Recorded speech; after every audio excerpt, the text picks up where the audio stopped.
An interstellar visitor has emerged from behind our Sun, fundamentally transformed, displaying characteristics that astronomers insist shouldn't exist, according to everything we thought we understood about cometary behaviour. This isn't merely an active comet, it's a cosmic enigma that has rewritten the rulebook on how objects from beyond our solar system interact with our star.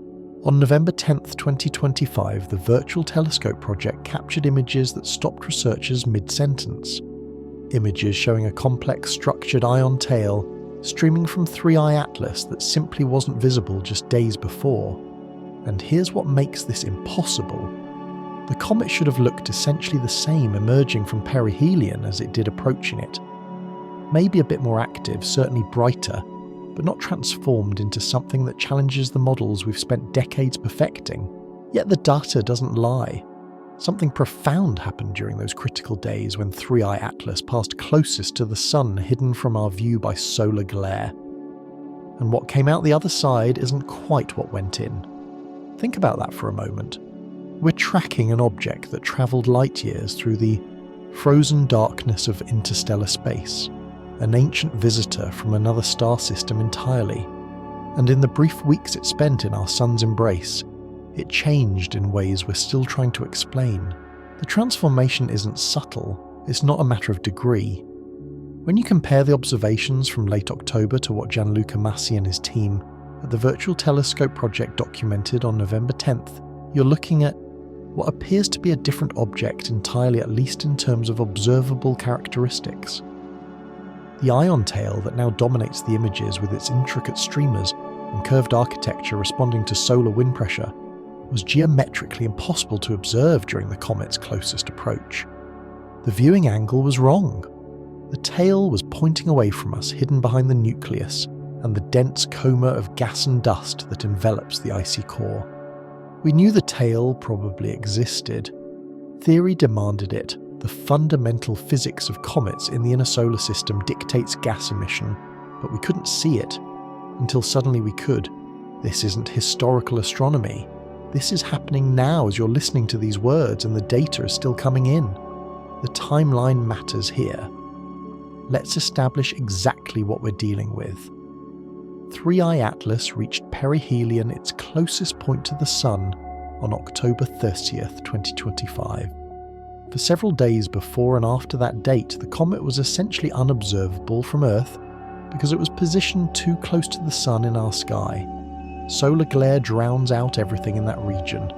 Ground-based telescopes can't point that close to the Sun without risking damage, and certainly can't see faint cometary features against that overwhelming brightness. We did, however, have space-based assets watching. Coronagraphs on satellites like SOHO, Stereo A and GOES-19 are specifically designed to block the Sun's light and observe the corona and objects passing through that region. These instruments captured 3I Atlas during perihelion, offering a crucial if limited glimpse of its activity when Earth was blind.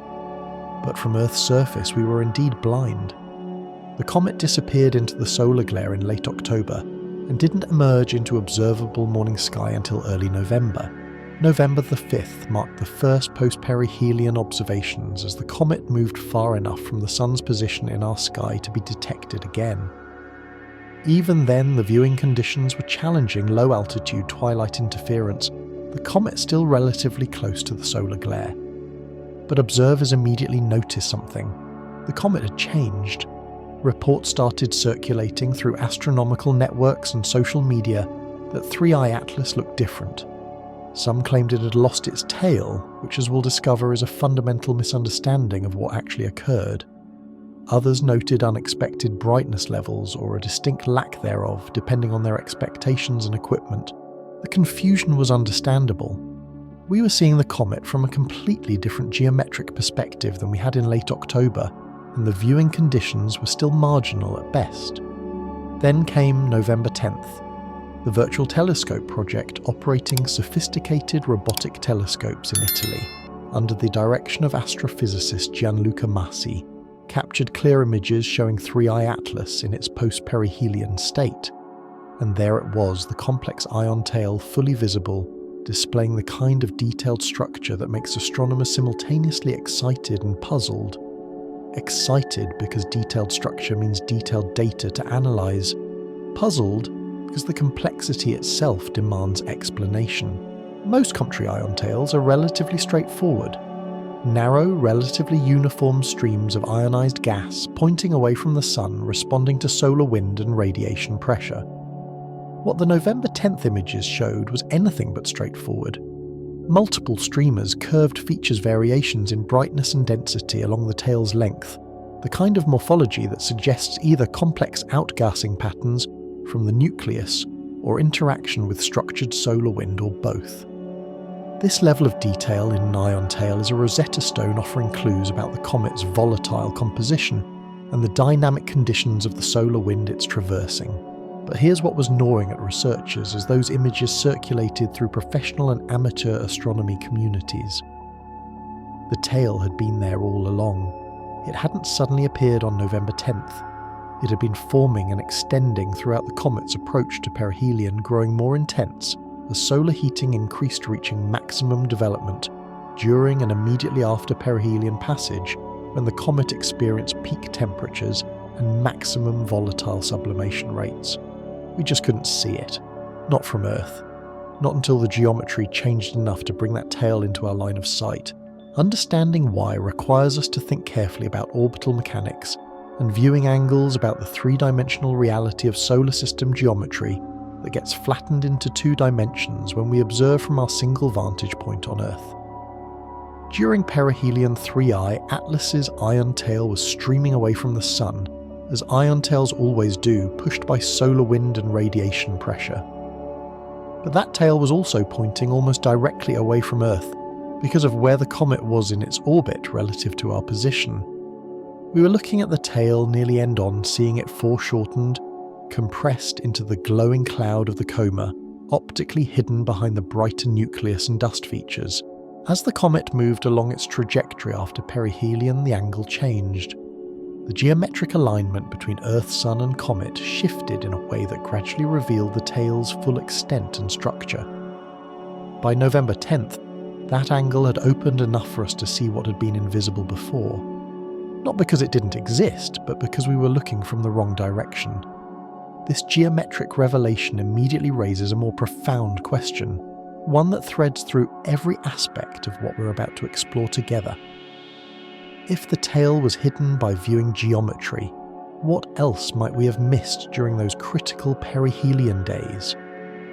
What other changes occurred when we weren't watching, or couldn't watch, or were watching but couldn't properly see? Because the tail visibility is just the beginning.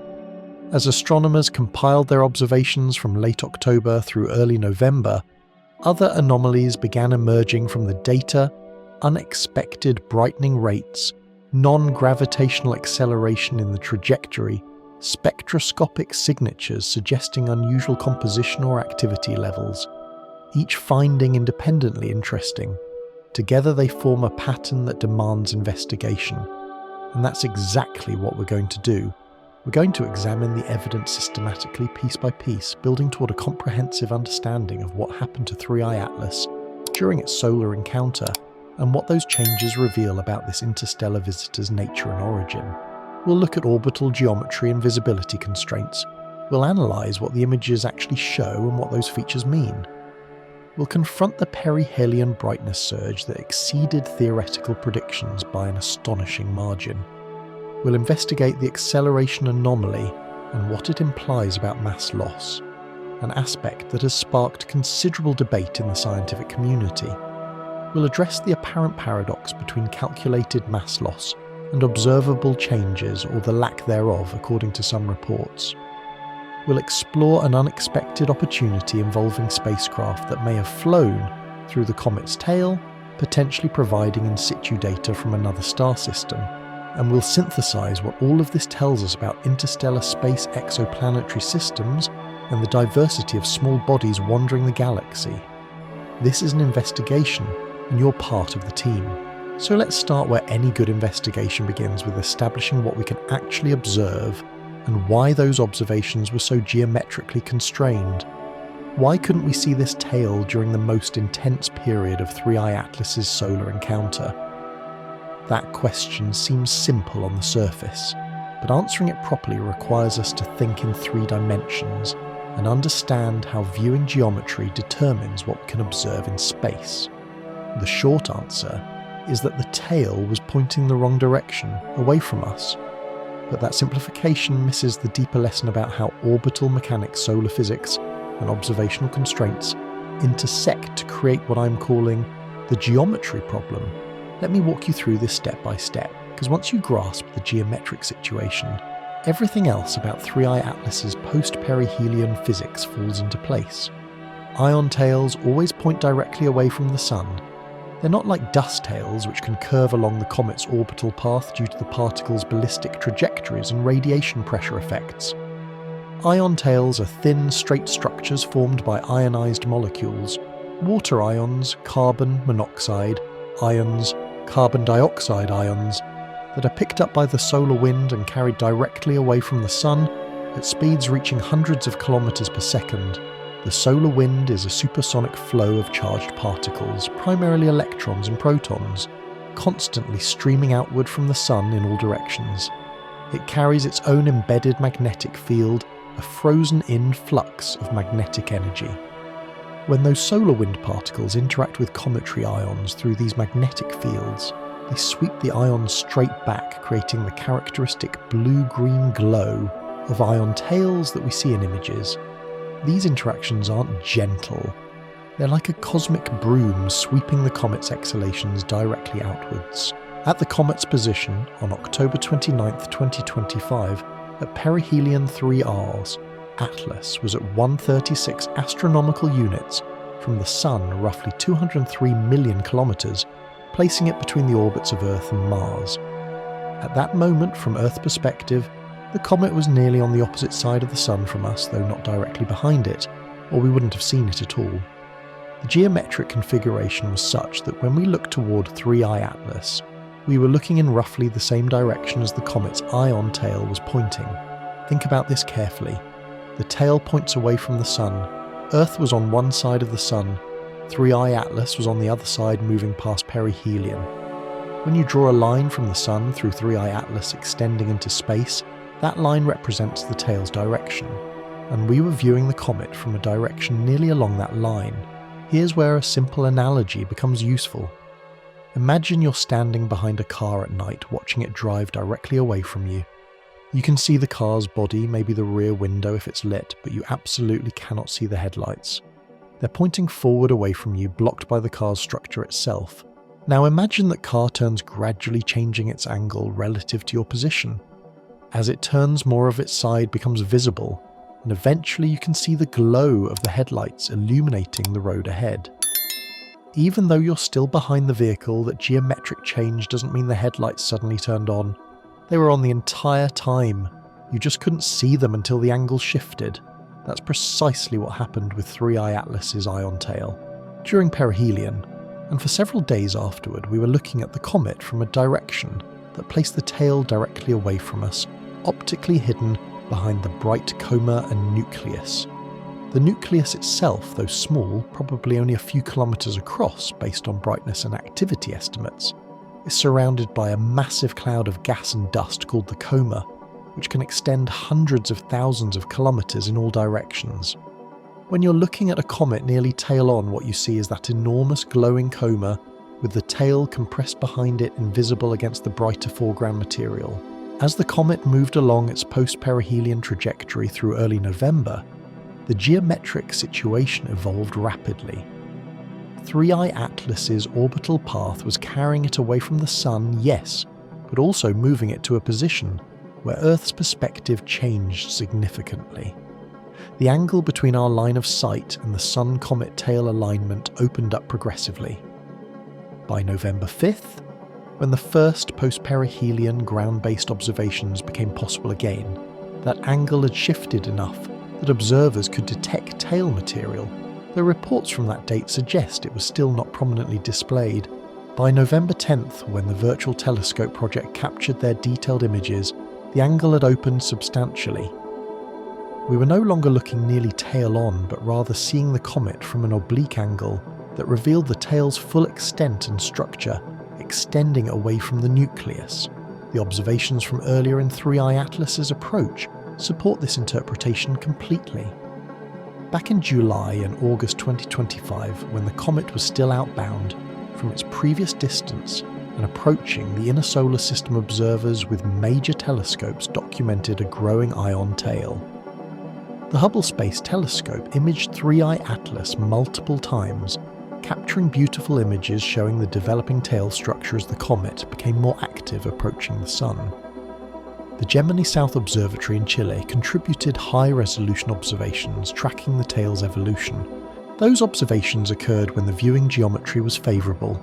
We were looking at the comet from an angle that clearly displayed the tail.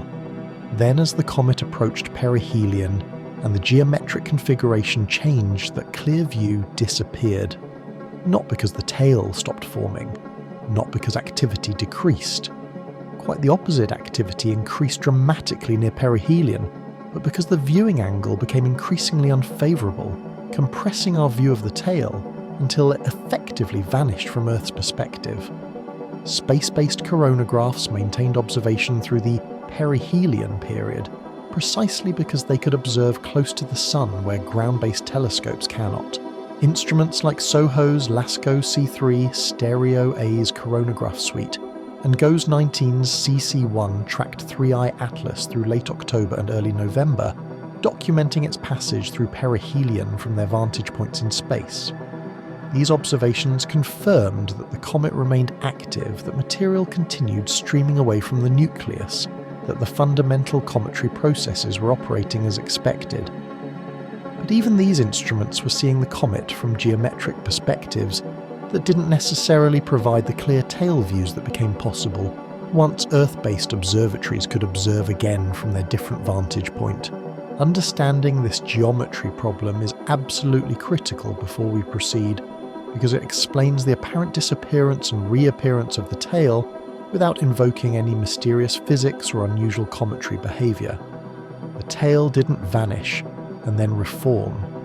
It was there continuously hidden by viewing geometry and then revealed as that geometry changed. But this geometric understanding, while it resolves one mystery, simultaneously sets up a deeper question.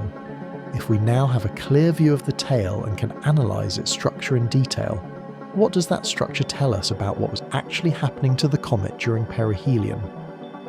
Because as we're about to see, the tail that became visible carries evidence of extraordinary activity, complex outgassing and phenomena that push the boundaries of typical cometary behaviour.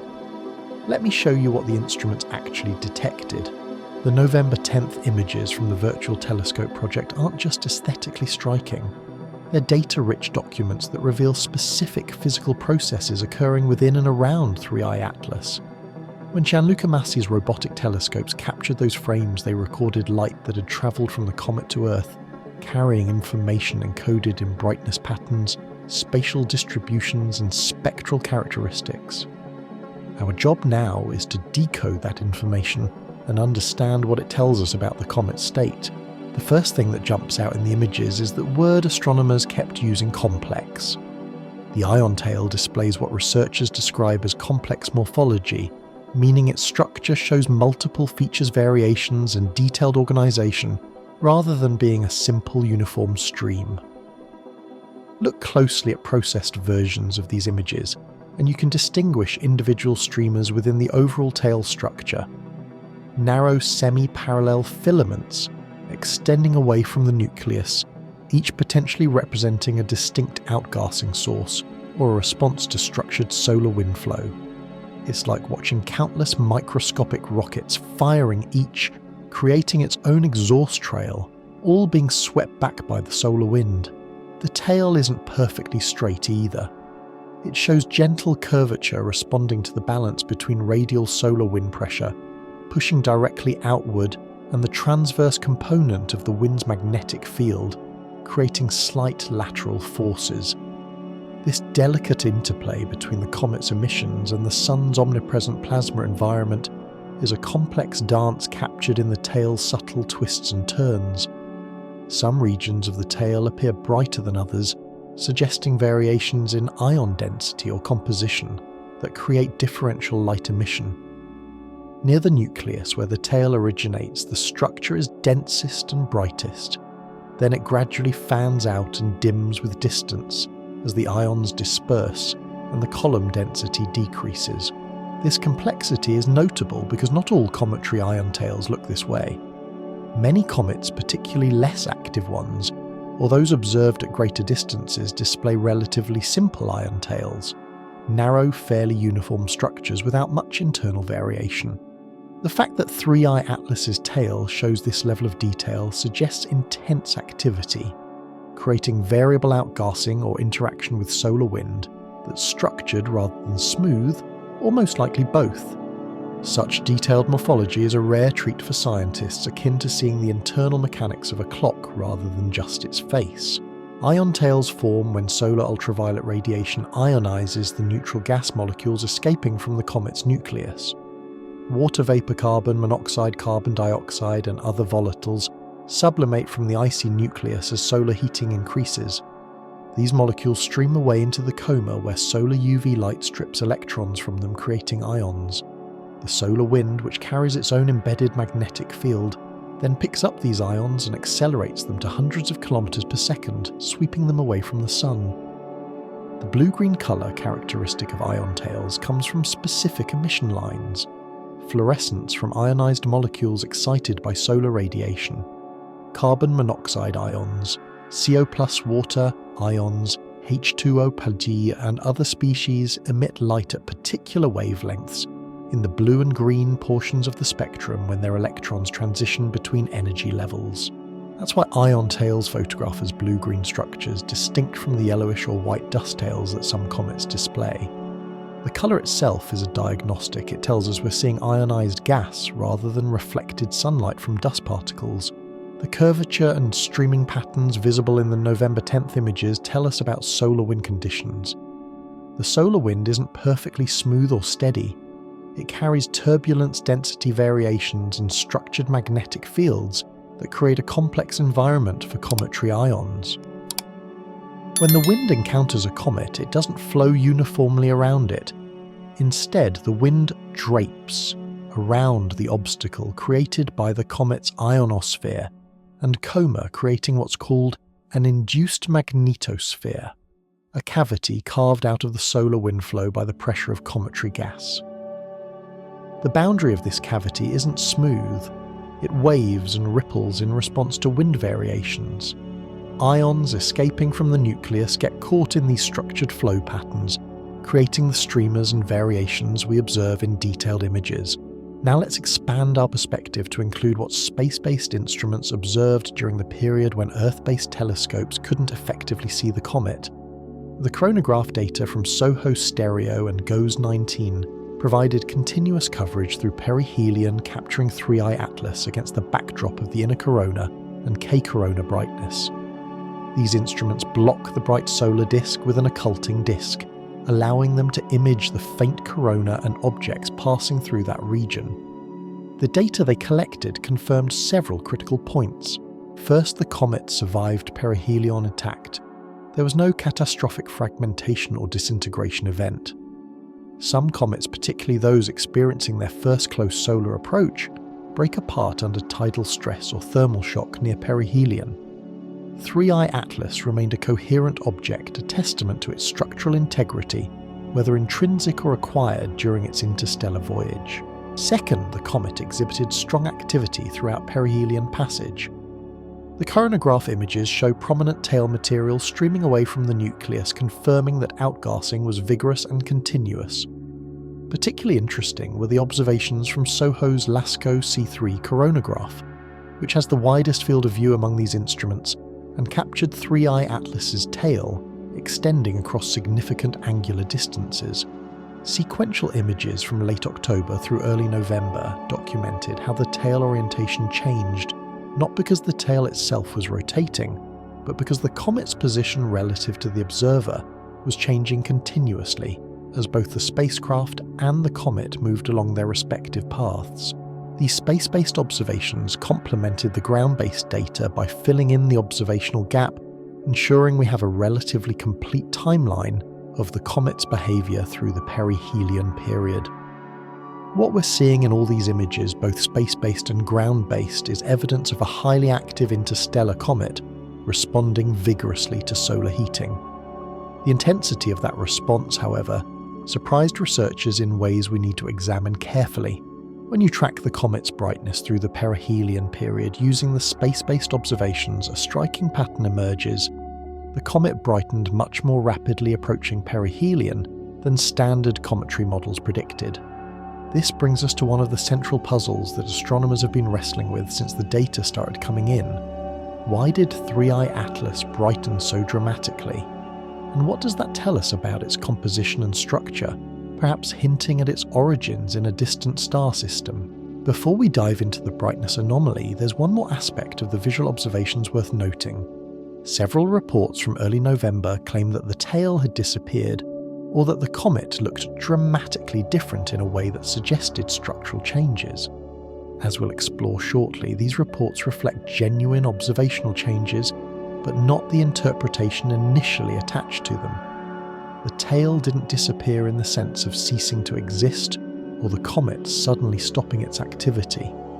What changed was visibility, partly due to the geometric factors we've already discussed, and partly due to brightness levels and observational thresholds that determine what amateur instruments can detect under various viewing conditions.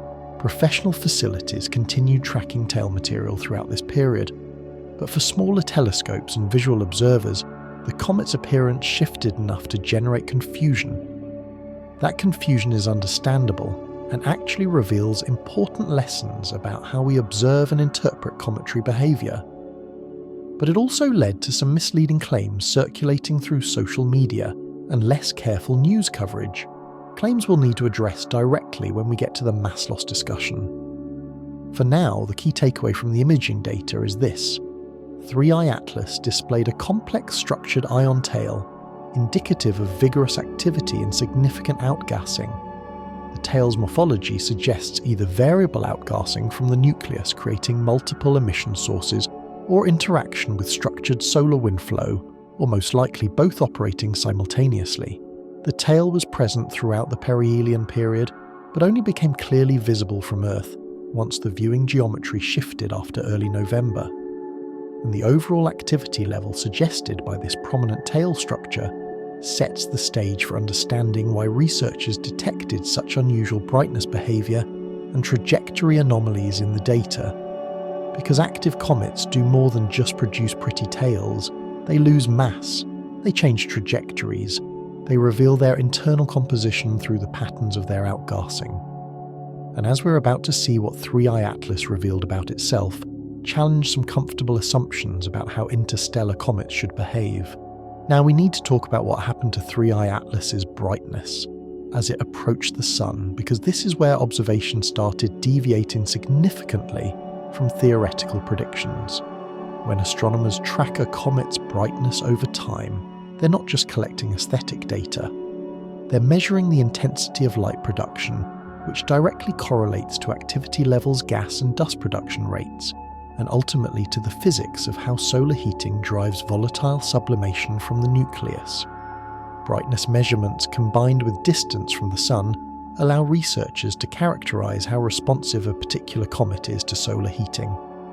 And 3I Atlas proved to be extraordinarily responsive in ways that demand explanation.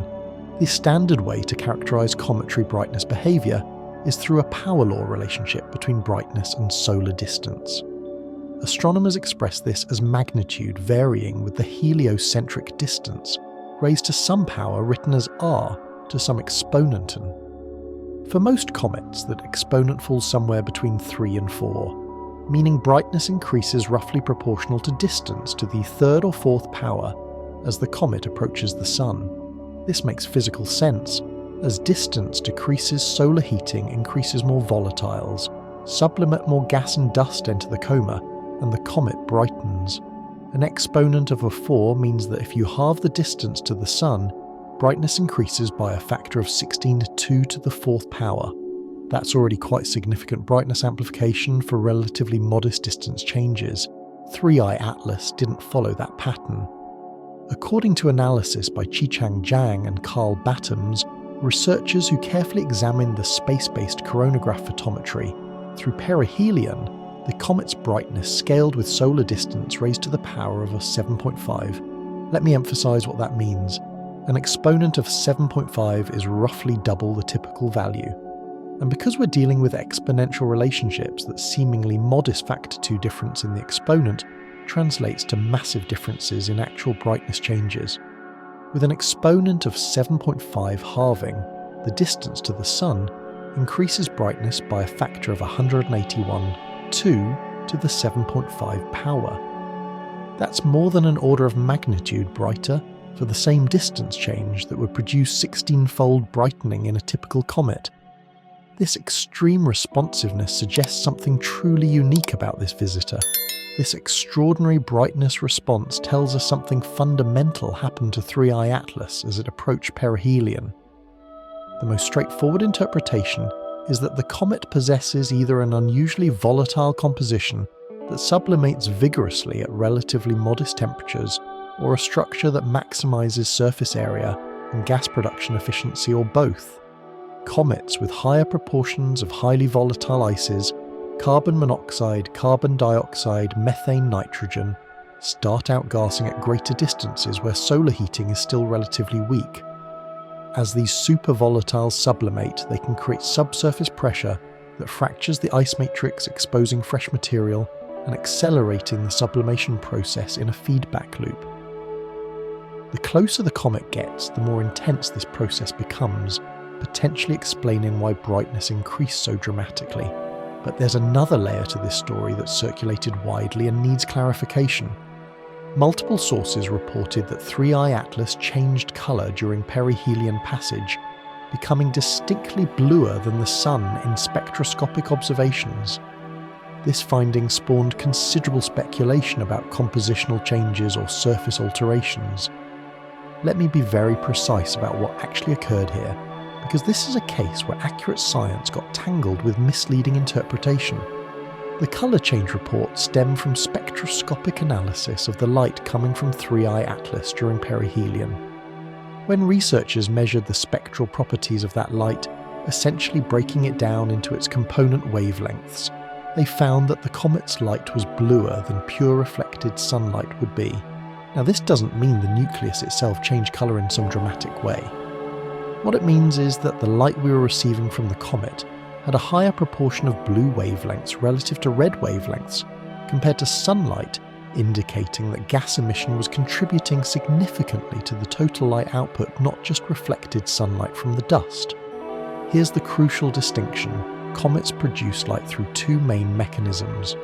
First, dust and surface materials reflect sunlight, and that reflected light has essentially the same colour as sunlight, yellowish-white, what we'd call solar-coloured. Second, gases in the coma absorb solar ultraviolet radiation and re-emit it at specific visible wavelengths through fluorescent processes, and many of those emission lines fall in the blue and green portions of the spectrum. When a comet is relatively inactive, most of its light comes from reflected sunlight and it looks solar-coloured. When activity increases dramatically and gas production dominates the fluorescent emission, from gas becomes more significant relative to reflected sunlight, and the comet's overall colour shifts toward the blue. That's what happened to 3I Atlas near perihelion. The gas emission contribution increased substantially due to the vigorous outgassing we've been discussing, making the integrated colour bluer than it had been at greater distances when gas production was lower. Qichang Jiang, one of the researchers analysing this data, explicitly clarified this point in public communications, noting that the spectroscopic signature changed to show more gas emission contribution, not that the comet somehow physically transformed or altered its surface composition. This is an important correction because some media coverage and social media discussion conflated spectroscopic colour with physical appearance in ways that suggested something more mysterious than what actually occurred. The comet didn't turn blue. The light reaching us from the comet had a bluer spectral signature because gas emission dominated the light production near perihelion. That said, even with a proper understanding of what the colour data means, it still points to unusually intense activity. For gas emission to dominate the spectroscopic signature, to the degree observed requires substantial outgassing rates. The combination of the steep brightness scaling law and the blue spectroscopic signature both indicate that 3I Atlas underwent very intense volatile sublimation during perihelion passage, more intense than many comets of comparable size experienced during similar solar encounters. Why might this be the case? Several hypotheses deserve consideration. First, composition. If 3I Atlas formed in a planetary system with different volatile abundances than our solar system comets, it might carry higher proportions of the supervolatile ices that sublimate most readily. Such a system could have formed in a colder, richer region of its home galaxy. Second, structure. If the nucleus has high porosity or a fluffy structure, with lots of internal surface area, solar heating can penetrate more deeply and sublimate material more efficiently than in a dense consolidated nucleus. This would maximize the comet's reactive surface. Third, processing history. If 3I Atlas experienced minimal thermal processing during its interstellar journey because it avoided close stellar encounters, after leaving its origin system it might retain pristine, highly volatile material that solar system comets lost long ago during repeated perihelion passages. There's also the possibility that we're seeing the first perihelion passage of a previously unprocessed nucleus. Many solar system comets have orbited the Sun multiple times, and each perihelion passage removes some of the most volatile surface material, gradually creating a less responsive object. If 3I Atlas is experiencing its first ever close approach to any star in millions or billions of years, we might be observing pristine responses that long-period solar system comets no longer exhibit. This virgin comet hypothesis is particularly compelling, offering a rare glimpse into the primordial material of another star system. Whatever the underlying cause, the observational fact remains. 3. Atlas brightened dramatically through perihelion in a way that indicates exceptional activity levels, and intense activity has consequences beyond just producing impressive visual displays. When a comet sublimates material this vigorously, it's losing mass, ice turning directly to gas that escapes into space, carrying dust particles with it through aerodynamic drag. That mass loss creates forces on the nucleus through conservation of momentum, the same principle that makes a rocket engine work. Gas jetting away from the surface in one direction pushes the nucleus in the opposite direction.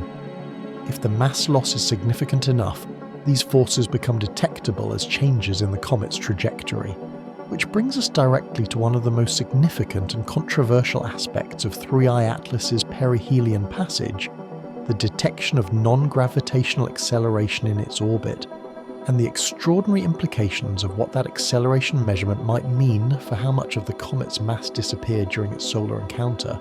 Here's where the story takes a turn from interesting to potentially extraordinary. As astronomers tracked 3I Atlas's position before and after perihelion, comparing observed locations to predicted positions based purely on gravitational forces, a discrepancy emerged. The comet wasn't quite where it should have been if gravity alone determined its path. The deviation was small. We're talking about positional shifts measured in arc-seconds on the sky, but consistent and measurable. This is what astronomers call non-gravitational acceleration, and detecting it isn't particularly surprising for an active comet. What was surprising, and what triggered intense scientific discussion and debate, was the magnitude of that acceleration and what it implies. Let me explain what non-gravitational acceleration actually means, because the term itself can be misleading. We're not talking about some exotic physics or mysterious force. The non-gravitational label simply means forces other than gravity that act on the comet's nucleus. In virtually all cases for active comets, these forces come from the rocket effect of outgassing. Here's how it works. When ice sublimates on the nuclear surface, gas molecules escape into space carrying momentum. By Newton's third law, every action has an equal and opposite reaction, so the escaping gas pushes back on the nucleus. If outgassing occurs symmetrically from all sides, equally these pushes cancel out and produce no net force. But if outgassing is stronger from one side, say the sunward hemisphere that receives more solar heating, or from specific active vents, then the pushes don't cancel and there's a net force accelerating the nucleus. For 3I Atlas, the detected non-gravitational acceleration had two components. First, radial acceleration motion directly away from the Sun measured at approximately 1.1 x 10⁻⁻⁶ astronomical units per day squared. Second, transverse acceleration motion perpendicular to the Sun-Comet line measured at roughly 3.7 x 10⁻⁷ AUs per day squared. Now those numbers look tiny, and in absolute terms they are. An astronomical unit is the Earth-Sun distance, about 150 million kilometers, so we're talking about accelerations of roughly a millionth of an AU per second, squared about 1/10,000th of Earth's surface gravity. But here's the thing about even tiny accelerations. Give them time and they produce substantial effects. 3I Atlas is moving through space at tens of kilometers per second. A constant acceleration of even a few millimeters per second squared acting continuously for days or weeks will change that velocity by meters per second. Change the velocity by meters per second, and you change the position by thousands of kilometers over the course of weeks. That's why these accelerations become detectable. They cause the comet to arrive at positions in its orbit measurably different from where pure gravitational predictions would place it. David Farnokia, a navigation engineer at NASA's Jet Propulsion Laboratory, who specializes in computing precise trajectories for solar system objects, included non-gravitational acceleration parameters in his orbital solution for 3I Atlas based on the astrometric data available. His calculations quantified the acceleration components I just mentioned, providing the numerical values that other researchers could then interpret in terms of physical processes. This is standard practice for active comets. Orbital solutions routinely include these terms because ignoring outgassing forces produces inaccurate predictions. What happened next is where the scientific process got interesting and the public narrative got messy. Avi Loeb, a Harvard astronomer well known for his research on interstellar objects and his willingness to consider unconventional hypotheses, published calculations relating the detected acceleration to mass loss from the nucleus.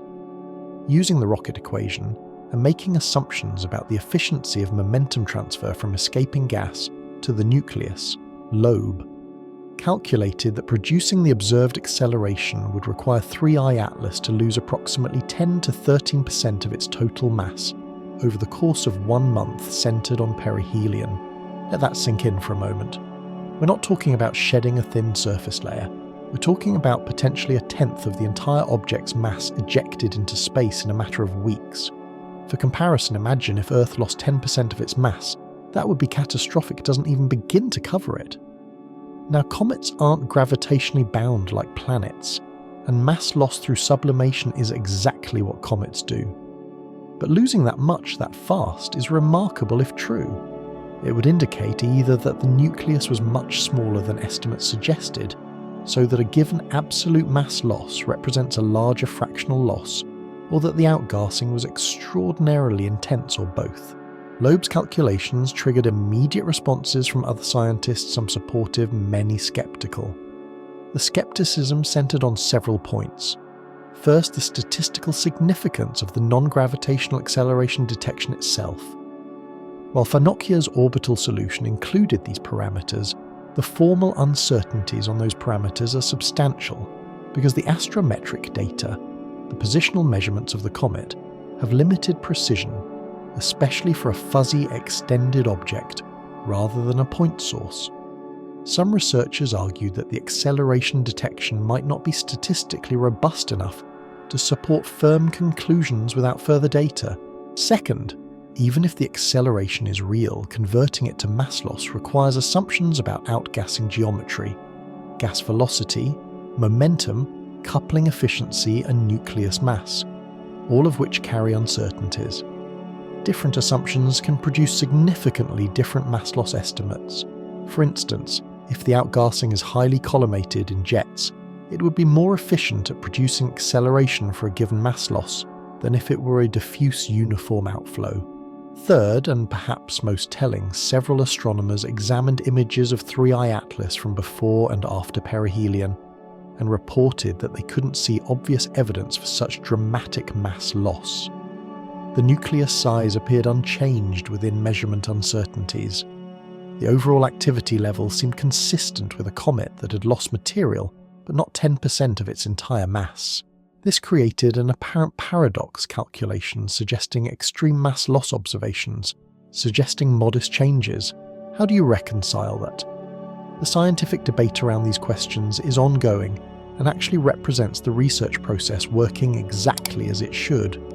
Someone detected a signal in the data and interpreted it. Others examined those interpretations critically, pointing out uncertainties and alternative explanations. Both sides published their analyses and arguments, and the astronomy community is evaluating the evidence. This is how we advance understanding, through careful measurement, quantitative analysis, critical evaluation, and iterative refinement of hypotheses. From my perspective, as someone trying to convey the current state of knowledge to you, here's what I think we can say with confidence. 3I Atlas definitely experienced non-gravitational forces during perihelion. That's essentially certain. Active comets always do. The comet lost mass through outgassing. That's also certain. You can't have the observed activity without mass loss. The specific magnitude of that mass loss, whether it reached the extreme 10 to 13% level that Loeb calculated or was more modest, remains genuinely uncertain and is a legitimate topic of scientific debate. The astrometric data aren't precise enough, and the assumptions required to convert accelerations into mass loss are uncertain enough that reasonable scientists can arrive at different conclusions. What makes this particularly challenging is that directly measuring the nucleus size before and after perihelion to detect shrinkage is essentially impossible with current observations. The nucleus is small, a few kilometers at most, and it's embedded in a vast coma hundreds of thousands of kilometers across. We can't resolve the nucleus directly in images. We infer its size from overall brightness and assumptions about surface reflectivity albedo, and those inferences have large uncertainty margins. A 10% size reduction going from, say, a 3-kilometer diameter to 2.7 kilometers would be very difficult to detect with confidence given those uncertainties. So we're left trying to infer mass loss from indirect evidence trajectory changes, brightness behaviour, spectroscopic signatures, all of which require modelling and assumptions. What I find particularly thought-provoking about this entire discussion is how it reveals the real challenges of studying transient events in astronomy. 3I Atlas passed through perihelion once. We'll never get those observing conditions back. The comet is receding now, getting fainter as it moves away from the Sun and Earth, and it will continue fading until it becomes undetectable within months. Whatever happened during perihelion is now locked into the observational record we managed to capture during that brief window, and we're extracting every bit of information we can from that finite data set. Future observations can track how the comet continues to evolve as it moves outward, but they can't rewind time and give us higher precision measurements during the critical period. We work with the data we have acknowledged its limitations and do our best to separate robust conclusions from speculative interpretations. For our purposes, the key point is this: the combination of the steep brightness law, the spectroscopic evidence for intense gas emission, and the detection of non-gravitational acceleration all point consistently toward very intense activity during 3I Atlas's perihelion passage. Whether that activity was extreme enough to shed 10% of the nucleus mass, or was somewhat less dramatic but still significant, the comet clearly responded vigorously to solar heating. And that leads us directly into what I think is one of the most fascinating aspects of this entire story: the apparent discrepancy between theoretical expectations of dramatic mass loss and observational reports claiming the comet looks largely unchanged. Because that's not actually the paradox it appears to be once you understand what we should and shouldn't expect to observe. Let's address the elephant in the room. If 3I Atlas potentially lost 10% of its mass, or even some significant fraction of its mass, Why do some observers claim the comet looks unchanged? Why haven't we seen obvious evidence in images of a dramatically smaller nucleus or missing material? This apparent contradiction has fueled confusion and led to competing narratives in public discussion. Some claiming the comet has been fundamentally altered, others insisting nothing really happened. The resolution to this paradox requires us to think carefully about what mass loss actually looks like and what kinds of changes we can realistically detect. Start with a critical distinction. When we talk about cometary mass loss, we're primarily talking about gas leaving the nucleus, not visible solid chunks breaking off. The sublimation process converts solid ice directly to gas. Water ice becomes water vapor. Frozen carbon dioxide becomes gaseous CO2, and so on. Those gas molecules escape at speeds of hundreds of meters per second, but they're invisible to optical telescopes once they leave the immediate vicinity of the nucleus. We can detect them spectroscopically by looking for their emission lines, and we can see their effects when they become ionized and form the ion tail. But the actual mass that's lost, the water molecules, CO molecules, CO2 molecules, rapidly becomes too diffuse to image directly. Think about what this means for observability. If the nucleus loses, say, 1 billion kilograms of material over a few weeks, which sounds like a lot, that material disperses into a volume of space that quickly grows to trillions of cubic kilometers. The density drops so low that the gas becomes essentially transparent and undetectable in normal imaging. The only ways we detect this escaping material are either by catching it close to the nucleus when it's still relatively concentrated, or by observing it after it's been ionized and swept into the ion tail, where solar wind compression keeps it somewhat concentrated, or by measuring its effects on the nucleus's trajectory through the non-gravitational acceleration we discussed. Now, what about dust comets eject dust along with gas-solid particles of rock, organic compounds and refractory materials that were mixed with the ice? Unlike gas, dust is visible because it reflects sunlight. But here's the thing, dust also disperses rapidly. The particles get pushed away from the nucleus by radiation pressure and by aerodynamic drag from the outflowing gas. Within hours to days, they spread into a large cloud that becomes progressively dimmer as the particles distribute across a larger area. Yes, we see dust tails on comets, but those tails represent material that's already left the nucleus and is on its way out of the system. It's not material still bound to the comet that we might count as part of its mass. This brings us to the core question. What observable changes should we expect from significant mass loss? The most direct change would be a measurable shrinkage of the nucleus itself. But as I mentioned earlier, we can't actually resolve the nucleus in our images. It's too small and too embedded in the bright coma. We estimate nuclear size from total brightness and assumed albedo. And those estimates have uncertainty ranges that easily exceed 10%. If the nucleus shrank by 10%, going from say 3 kilometers diameter to 2.7 kilometers, we'd have essentially no way to detect that change with certainty in the available observations.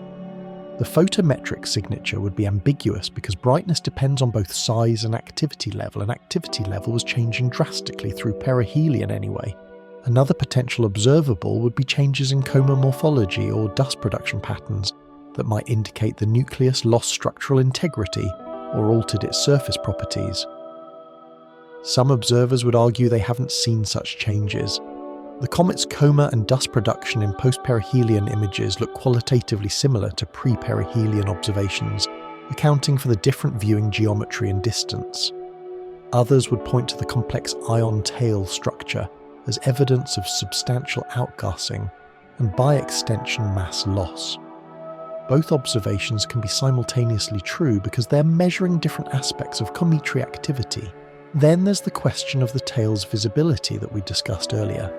Multiple reports from early November claimed the comet's tail had disappeared, which some interpreted as evidence that activity had stopped, or that the comet had fragmented or undergone some dramatic change. But we've already established that the tail visibility issues were primarily geometric. The tail was there. We just couldn't see it from Earth at certain viewing angles. This confusion illustrates how easily observational effects get misinterpreted as physical changes, especially in fast-moving public discourse on social media, where nuance often gets lost. Professional astronomers studying this question have offered several clarifications worth emphasizing. First, many comets exhibit non-gravitational acceleration without displaying dramatic, obvious changes in appearance. The rocket effect can be quite efficient. Relatively modest mass loss distributed appropriately around the nucleus can produce measurable trajectory changes.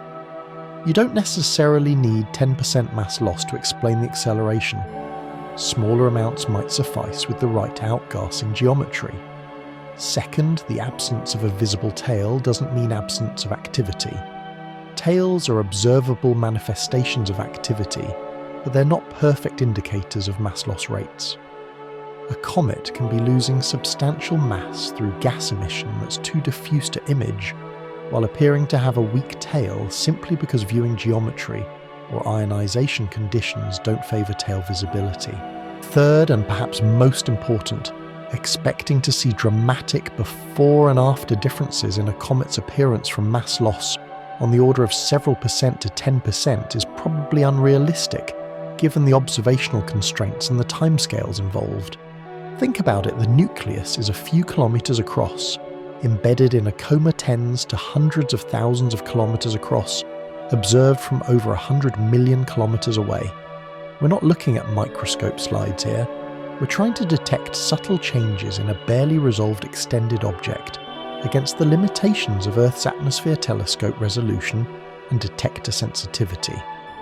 The fact that professional observers don't see obvious dramatic changes doesn't mean those changes didn't occur. It means our ability to detect them is limited by the physics of observation. So where does this leave us?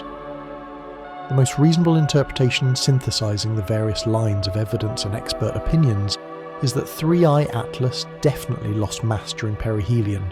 All active comets do. The specific amount remains uncertain, with estimates ranging from modest but significant up to potentially quite extreme, depending on which data you emphasize and what assumptions you make in modelling. The trajectory data suggests substantial outgassing forces. The brightness behaviour and spectroscopic signatures support intense volatile sublimation. But the imaging data don't show unambiguous evidence of dramatic structural changes, which could mean either that the mass loss was on the lower end of estimates, or that our observational limits prevent us from detecting changes that actually occurred, or some combination. What's not in dispute is that 3I Atlas behaved like an active comet throughout perihelion, ejecting material into space responding to solar heating, and displaying all the characteristics we associate with cometary activity. The magnitude of that activity, whether merely substantial or truly exceptional, is where uncertainty remains. And that uncertainty is okay. It's honest. It's what the current data support. As the comet continues to fade and recede, it's possible that continued astrometric tracking will refine the non-gravitational acceleration parameters, improving our constraints on mass loss. It's also possible that we'll remain in this state of informed uncertainty, knowing something significant happened but unable to quantify it precisely. That's astronomy. Sometimes we work at the edge of what's detectable, and not every question gets answered with the certainty we'd like. But before we close the book on 3I Atlas's perihelion passage, there's one more unexpected development that could potentially provide entirely new data about what this comet ejected into space. Data collected not by telescopes but by spacecraft that may have accidentally flown right through the comet's tail. Sometimes in astronomy you get lucky in ways you never planned. As researchers tracked 3I Atlas through its perihelion passage, someone realised that the timing and geometry created an extraordinary opportunity, or perhaps had already created one without anyone noticing in real time. The comet's orbit and the projected extent of its ion tail meant that two active spacecraft, travelling through the inner solar system on their own missions having nothing to do with comets, might have flown directly through 3I Atlas's tail during the critical late October to early November period. And if they did, their instruments might have recorded data that could provide unprecedented insights into the comet's composition and outgassing behaviour. The two spacecraft in question are ESA's Hera and NASA's Europa Clipper. Hera launched in October 2024, currently en route to the binary asteroid Didymos, to study the results of NASA's DART impact experiment. Europa Clipper also launched in October 2024, beginning its years-long journey to Jupiter's moon Europa. During late October and early November 2025, both spacecraft were in the inner solar system, travelling along their respective trajectories toward eventual gravitational assists that would send them to their final destinations. And 3I Atlas's ion tail, extending millions of kilometres away from the nucleus and sweeping across space as the comet moved, potentially crossed the orbital paths of both spacecraft. This prediction came from a research paper published in Research Notes of the American Astronomical Society in October 2025 by Samuel Grant and colleagues. They calculated the projected positions of the comet's ion tail over time modelled where Hera and Europa Clipper would be in their orbits, and determined that the geometry suggested possible tail-crossing events. Specifically, Hera might have been immersed in the tail between October 25th and November 1st. Europa Clipper's potential tail-crossing window was October 30th through November 6th, a period that nicely brackets the comet's perihelion date of October 30th when activity was at its peak. Now let's be clear about what might have means here. The actual occurrence of tail crossing depends on several factors that weren't known with certainty at prediction time. First, the precise width and density distribution of the ion tail. We can model this based on observed brightness and spectroscopic signatures, but there's considerable uncertainty. Ion tails are tenuous structures to begin with. Even at their densest, they contain far fewer particles per cubic metre than what we'd call a vacuum on Earth. Whether a tail reaches a particular location in space depends on how extensive it is, which in turn depends on outgassing rates and solar wind conditions.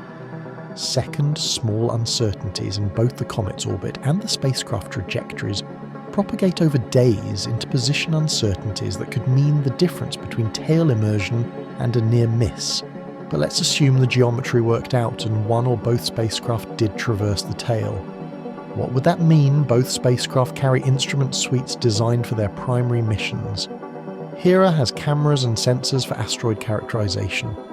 Europa Clipper has an extensive set of instruments for studying Europa's ice shell and potential subsurface ocean. Neither was designed to study comets. But here's the beautiful thing about spacecraft instruments. Many of them are sensitive to environmental conditions in ways that transcend their primary purposes. Magnetometers detect magnetic fields regardless of whether those fields come from asteroids' moons or ionized cometary gas. Plasma instruments measure charged particle populations, whether they originate from solar wind magnetospheres or comet tails. Dust detectors count impacts whether the particles come from interplanetary dust or cometary debris. If either spacecraft encountered 3I Atlas's ion tail, their instruments would have recorded telltale signatures. Magnetometers might detect the draped magnetic field lines carried by solar wind through the tail. Plasma detectors would measure increases in specific ion populations, water ions, H2O+, CO ions, CO2 ions, with abundance ratios reflecting the comet's composition.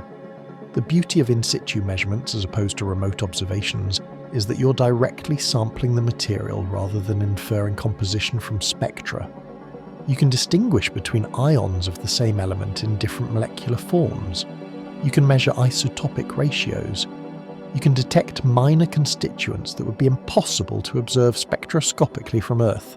This is exactly the kind of detailed compositional data that could tell us whether 3I Atlas's volatile inventory resembles solar system comets, or displays exotic abundances reflecting different formation conditions in its origin planetary system. This would be a scientific goldmine, providing a direct taste of an alien world. There's precedent for spacecraft tail-crossing events. NASA's International Cometary Explorer deliberately flew through the tail of Comet Giacobini-Zinner in 1985, making the first direct measurements of cometary ion tail plasma. The The Ulysses spacecraft, designed to study the Sun, serendipitously crossed the ion tail of Comet Hyakutake in 1996, detecting cometary ions at distances far from the nucleus that wouldn't have been observable remotely. More recently, several missions have benefited from chance encounters or proximity events with comets, collecting bonus data unrelated to their primary objectives. The 3i Atlas situation would fit this pattern: opportunistic science extracted from geometric coincidence. Of course, there's an important practical question. When would we know spacecraft data processing isn't instantaneous? Engineering telemetry gets downlinked and analysed on relatively short timescales to ensure spacecraft health, but science data often gets processed in batches, sometimes with delays measured in weeks or months. The data containing potential cometary signals might have been recorded in late October or early November, but identifying and analysing those signals could take considerably longer. Researchers would need to examine the instrument telemetry around the predicted crossing dates, look for anomalies or signatures consistent with cometary material, and perform the detailed analysis required to distinguish cometary ions from the normal interplanetary medium. This isn't trivial work, and it's not the primary focus of either mission team, who are understandably occupied with their main objectives. So as of now, we're in a state of expectant uncertainty. The geometry suggests tail crossing might have occurred. If it did, the data exists somewhere in the spacecraft telemetry records. Whether that data gets identified, analysed and published depends on whether mission team members or outside researchers take on the work of mining those archives for cometary signatures. Given the scientific interest in 3i Atlas, as only the third confirmed interstellar object and the first interstellar comet to display such dramatic activity, there's certainly motivation to look, but we may be waiting months for answers. We may never know definitively if the signal was too weak or the geometry didn't quite align as predicted. What I find compelling about this whole scenario is how it exemplifies the interconnected nature of solar system science. A comet from another star system passes through the inner solar system. Two spacecraft launched for completely different purposes happen to be in roughly the right place at roughly the right time. Researchers notice the geometric coincidence and make predictions. Now we wait to see if the universe offered us a gift in the form of unexpected data. It's a reminder that discovery doesn't always come from carefully planned observations. Sometimes it comes from being alert to opportunities and recognizing connections that weren't obvious until someone took the time to calculate the orbital geometry. And it's yet another dimension of the 3i Atlas story that keeps this investigation ongoing rather than closed. We're not done learning from this comet's visit. Step back with me for a moment and think about what we're actually doing here. We're studying an object that formed around a star light years away, possibly billions of years ago, and has now visited our solar system briefly before it continues on its journey through the galaxy. Every data point we collect about 3i Atlas is a data point about conditions and processes in another planetary system. A system we'll likely never visit, observe directly, or even identify with certainty.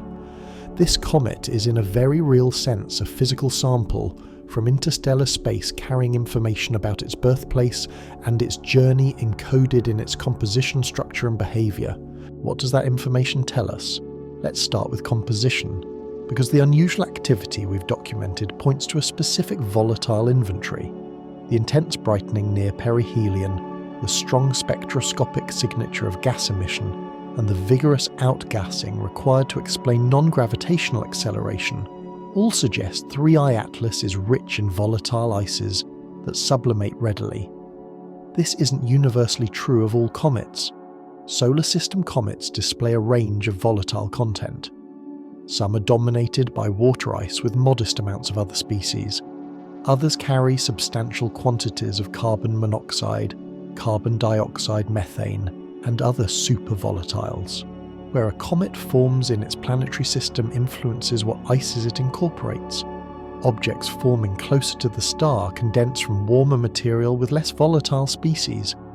Objects forming far out in cold regions can incorporate the most volatile materials that condense at very low temperatures. The fact that 3i Atlas shows activity at 6.4 AU from the Sun well beyond Earth's orbit out past Mars and approaching Jupiter's distance, tells us it contains volatiles that sublimate even at those relatively large distances where solar heating is weak. This strongly suggests formation in a cold environment, analogous to the outer regions of our own solar system, where comets formed in the Kuiper belt and Oort cloud. So right away we can infer that 3I Atlas's origin system likely had cold outer regions, where icy bodies could form, which implies the presence of planets massive enough to scatter smaller bodies to large distances, probably giant planets like Jupiter and Saturn analogues. Then there's the polarization data. Earlier observations of 3I Atlas measured the polarization properties of reflected sunlight from the comet, essentially how the electric field oscillation of the light waves is oriented. Different surface materials produce different polarization signatures. Analysis of 3I Atlas's polarization found negative polarization at certain phase angles, meaning the polarization actually had the opposite orientation from what most asteroid surfaces produce. This negative polarization is characteristic of dark, icy surfaces with mixed composition, exactly what we see in trans-Neptunian objects like Pluto-Eris and many Kuiper belt objects. The similarity suggests 3I Atlas's surface composition resembles these outer solar system bodies, supporting the idea of formation in a cold, distant region of its origin system where dark organic compounds and ice mixtures are stable. Now consider the structural implications. 3I Atlas survived an interstellar journey that could have lasted millions or even billions of years, depending on how long ago it was ejected from its origin system and how fast it's been travelling.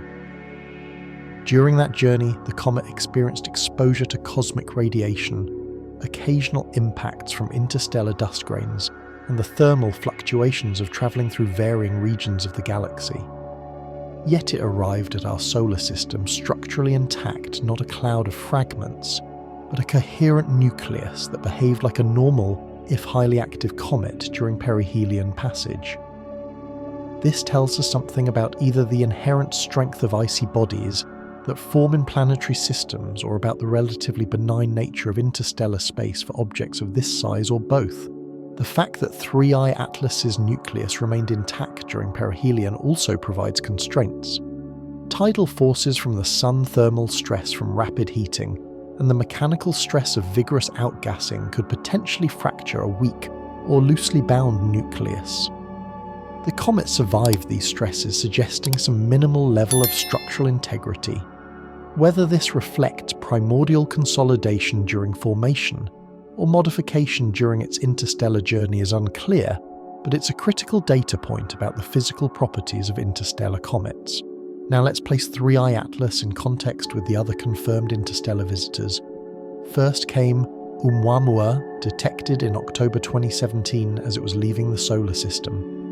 Oumuamua displayed highly unusual characteristics and elongated shape, inferred from its brightness variations, a relatively red colour, suggesting an organic rich or weathered surface, and critically no detectable cometary activity, despite evidence of non-gravitational acceleration. The nature of Oumuamua remains controversial, with hypotheses ranging from a purely rocky asteroid object to a highly depleted comet to more exotic possibilities. Whatever it was, it clearly differed from typical solar system comets.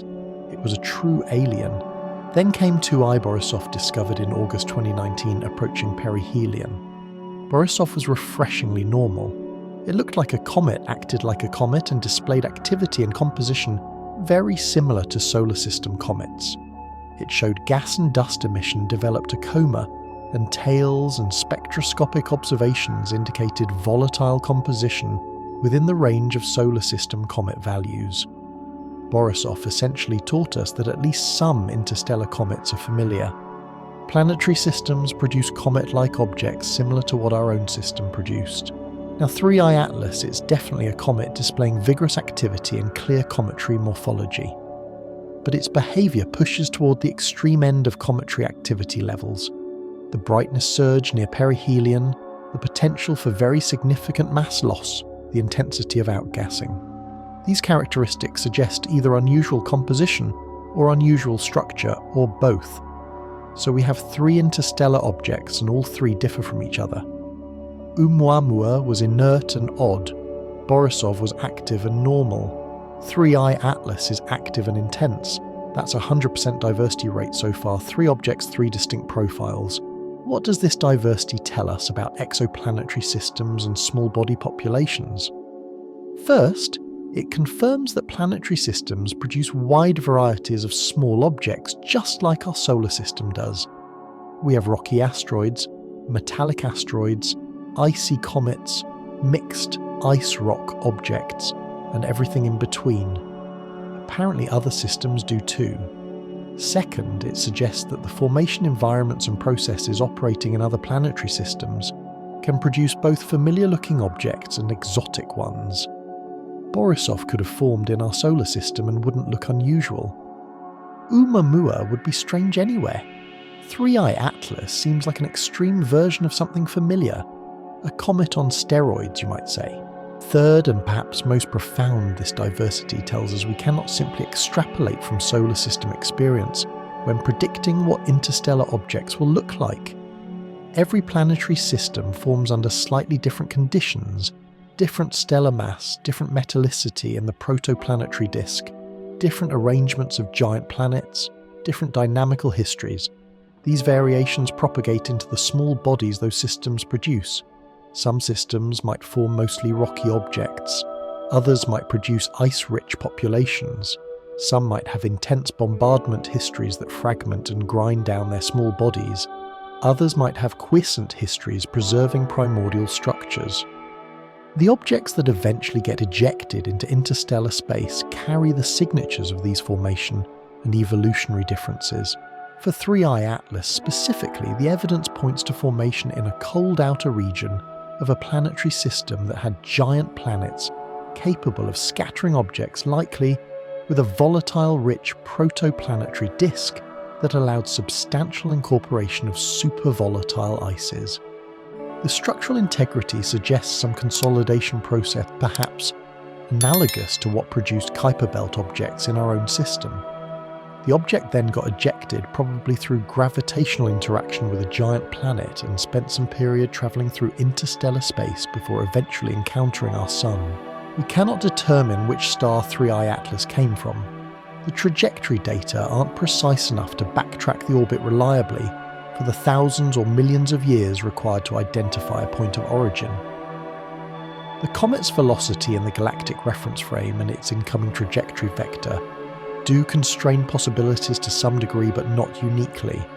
There are millions of stars within potential origin distance, and we don't have the data to distinguish between them. So 3I Atlas's birth system remains anonymous, one of countless planetary systems orbiting stars scattered through the galaxy. But that anonymity doesn't diminish the value of what we've learned. We now know that at least some planetary systems produce highly active volatile comets. We know these objects can survive interstellar journeys while retaining enough volatile material to display dramatic activity when they eventually encounter another star. We know the composition can include the kinds of ices and organic materials that make life possible: water-carbon compounds, nitrogen-bearing molecules. Every interstellar object we study expands our statistical sample of planetary system products, teaching us about the diversity of outcomes from planet formation processes. 3 objects isn't much of a sample size, but it's 3 more than we had 20 years ago, when interstellar objects were purely theoretical, and the next generation of survey telescopes, particularly the Vera Rubin Observatory, with its large synoptic survey telescope coming online, will likely discover interstellar objects routinely, perhaps dozens per year. Each one will add to our understanding, gradually building a comprehensive picture of what the galaxy's small bodies look like. So where are we now, and where do we go from here? As I'm recording this, 3I Atlas is moving away from the Sun, receding from both solar heat and from Earth's position, gradually fading as distance increases and activity declines. The comet is currently at around 1.3 astronomical units from the Sun, about the distance of Mars from the Sun, and it continues outbound on its hyperbolic trajectory, that will eventually carry it back into interstellar space. Viewing conditions from Earth are actually improving now compared to the challenging geometry of early November. The comet has emerged fully from solar glare and is now visible in morning skies for Northern Hemisphere observers. Though you'll need a telescope, it's far too faint for naked eye visibility and will remain so throughout the rest of its observability window, but improving viewing geometry is fighting against fading brightness. As 3i Atlas moves farther from the Sun, solar heating decreases, outgassing declines, and the comet dims. Current magnitude estimates put it around magnitude 12 to 13, which is accessible to moderate amateur telescopes under dark skies, but requires some skill to locate and observe. Over the coming weeks and months, it will continue fading as the square of its distance from both Sun and Earth. By early 2026, it will likely have faded below magnitude 15. Pushing it beyond the reach of most amateur equipment and requiring substantial professional telescope time to observe effectively. By mid-2026, it may be essentially lost too faint to track without major observatory resources, and those resources are always in high demand for many competing projects. This creates urgency for the observations that still need to happen. Astronomers studying 3i Atlas are racing against the fading light to collect as much data as possible, while the comet remains observable. What are they looking for specifically?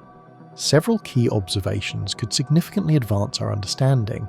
First, continued photometry to track how brightness evolves as the comet recedes. Does it follow a predictable decline based on decreasing solar heating? Or are there activity surges or sudden changes that might indicate nucleus rotation effects, exposure of fresh volatile material, or even delayed fragmentation? Brightness monitoring sounds mundane, but it's one of the most reliable ways to track overall activity levels and search for unexpected behaviour. Second, spectroscopy to refine compositional measurements. Earlier spectroscopic observations focused primarily on visible wavelengths and on identifying major species during peak activity.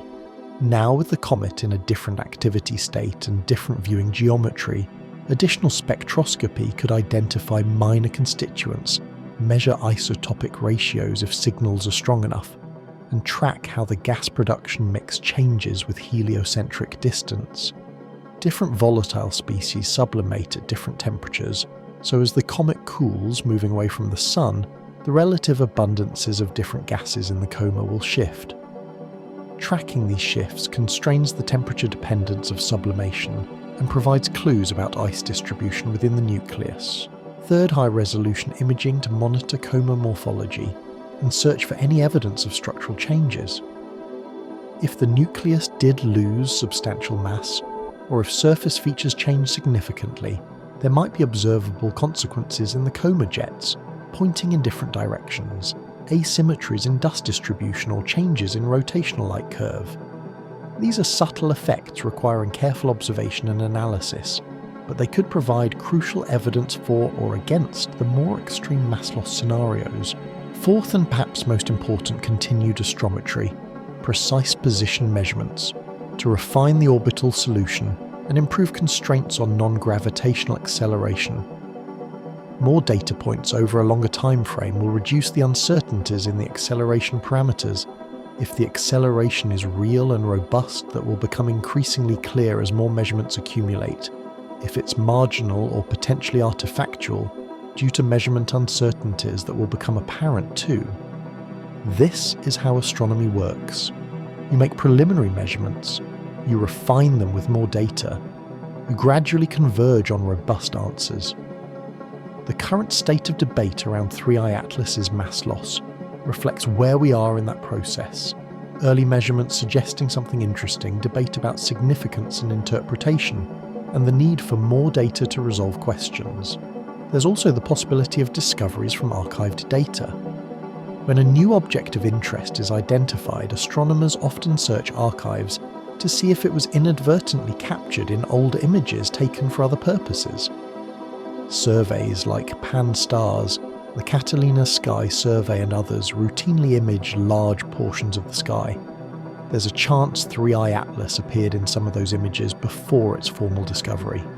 And if those appearances can be identified and measured, they extend the observational baseline and improve orbit determination. Mining archives is painstaking work, searching through millions of images for a faint moving object that wasn't the target of the original observations. But for an object as interesting as an interstellar comet, it's worth the effort. We're also waiting on the potential spacecraft tail crossing data I mentioned earlier. If either Hera or Europa Clipper did traverse 3I Atlas's ion tail, and if the instruments detected diagnostic signatures, the analysis and publication of those findings will likely take months. This isn't a criticism. In situ data analysis is complex and requires careful calibration and interpretation. But it means we could suddenly learn dramatically more about 3I Atlas's composition later in 2026 or beyond if those data get analysed and published. That possibility adds an element of suspense to the story. The investigation might not be over, even after the comet itself fades from observability. And then there are the broader questions this comet raises that won't be answered by observing 3I Atlas itself, but by building statistical samples of interstellar objects. How common are comets like 3I Atlas compared to more sedate objects like Borisov? Are most interstellar comets volatile rich? Or is 3I Atlas unusual even among its peers? Do the observable characteristics of interstellar objects correlate with their incoming velocities or trajectories in ways that might reveal something about their origin regions, like specific star-forming nurseries or ancient stellar populations? These population-level questions require discovering and characterizing many interstellar objects to build meaningful statistics. The Vera Rubin Observatory, expected to begin operations in 2025, and 2026 will revolutionize this field by discovering transient and moving objects at unprecedented rates. Within a few years, we may know of dozens of interstellar visitors, and 3I Atlas will transition from being a unique curiosity to being one example in a growing catalogue. Let me leave you with the unresolved questions that I think are most compelling. The threads we've pulled that haven't yet revealed what's at the other end. First, did 3I Atlas lose 10% of its mass, or is that estimate too high?